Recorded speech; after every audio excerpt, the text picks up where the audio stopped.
I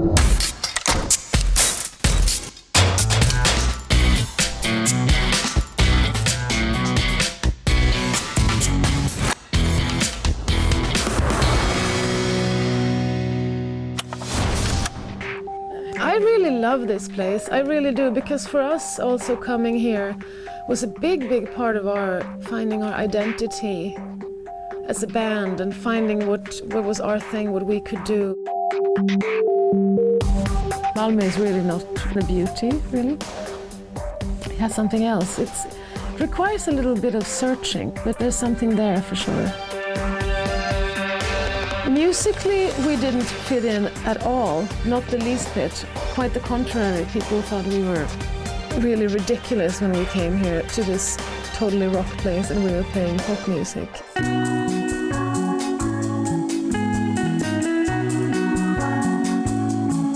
So, this is where it sort of began in this place, in this city. When we moved here in '94, we moved here as a band, the Cardigans. We really did hang out, the five of us, quite exclusively in the beginning. It was really sweet. We were like the Monkeys TV series, because of course that was something that media really latched onto. And we had a lot of fun, good parties going on.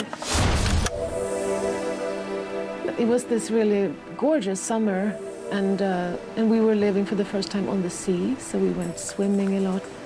So Swedes like to be really cold and uncomfortable. That's why we build bathhouses in the middle of the ocean. And in the winter you even go in a hole in the ice, and that's really healthy.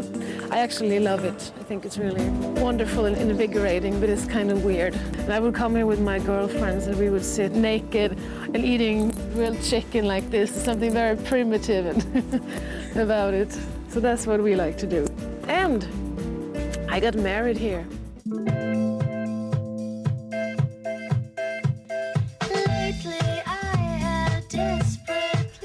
I'm a sucker for constantly going back to the subject of love and relationship. It consumes me all the time. It's a great source of inspiration. So here's Tambourine Studios. Come with me, come with me, come with me. This is actually the record that made us want to come here and record. A handy map of the Soviet Union so that we can pin up our tours when we're conquering the East. So this is where we slept, which is kind of bananas. We literally, like the five of us, slept in this room. That age is really amazing, how happy you are to just sort of, how free you are and how your, integrity and personal space is so different than it winds up being later in life. I'm a reluctant musician, maybe, and I still haven't bothered to learn to play an instrument. So I'm only a singer, and that's how I write my songs. I'm almost a little superstitious about that. If I would learn an instrument, that I would, pop the bubble a little bit. If it would become a science, it would lose its magic, sort of.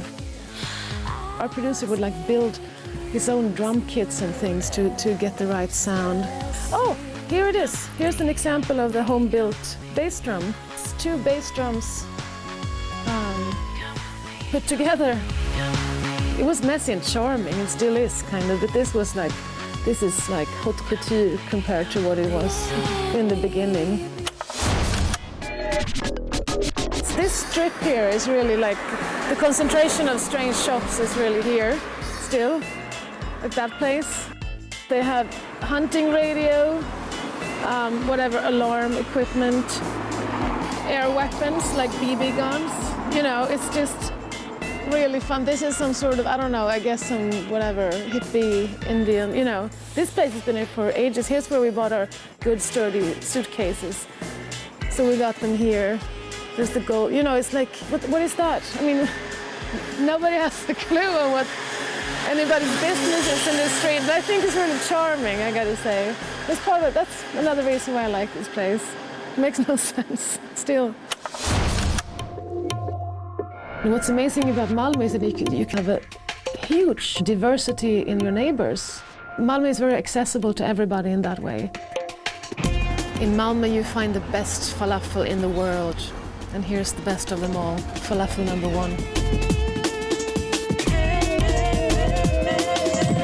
Jag vill bara ha en helt vanlig falafel. Friends of mine who, they go on tour all over the world, you know, but they'll come to Malmö and they remember the falafel, so it's amazing. We used to take out from this place when we were recording.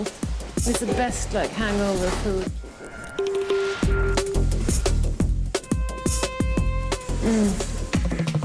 It is falafel number one.